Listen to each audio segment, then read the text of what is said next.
बोटीहरू यसको जरा चाहिँ काटेर खायो भने एकदमै यो पिसाब सम्बन्धी अनेक रोगहरूको समस्या समाधान गर्छ अरे। यसको तल चाहिँ काटेर खाँदा राम्रो हुन्छ भन्छन्। के भन्छन् तपाईँकोतिर यसलाई?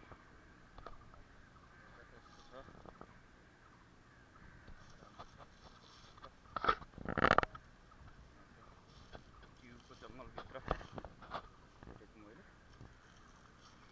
प्रशस्त रहेछ, जतासुकै पाइँदो रहेछ। यहाँ पनि छ, साइडमा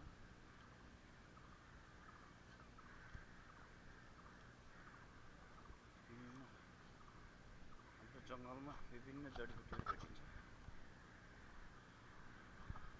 जडीबुटीको काम गर्छ होला सायद यसले। ट्युबको भित्रतिर केटाकेटीहरू पढ्न आउँदो रहेछ, लुकी जङ्गलभित्र।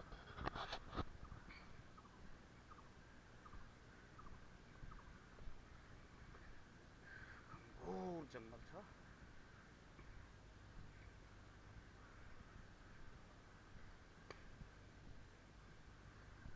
पढ्ने बच्चाहरू पनि आउँछन्। विद्यालयको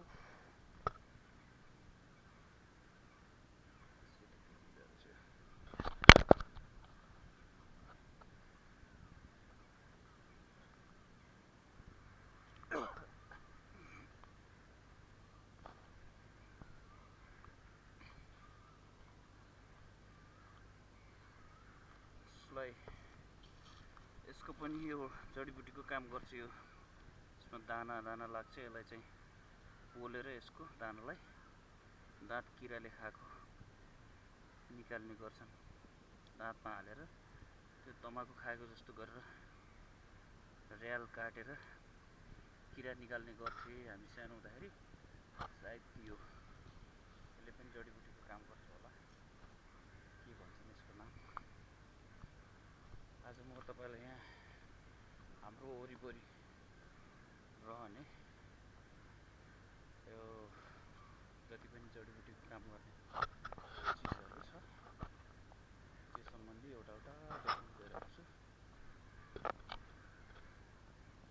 पढ्ने बच्चाहरू वरिपरि छन्। हो, यो अघिनको यो यसको दाना हो। यो दानालाई पोलेर दाँतमा राख्यो भने तमाकु जस्तो गरेर त्यो सुल्पा जस्तो बनाएर तमाकु खाएर धुवा फाल्यो भने अनि थालमा र्याल काटेर किरा निस्किने गर्थ्यो सानोमा।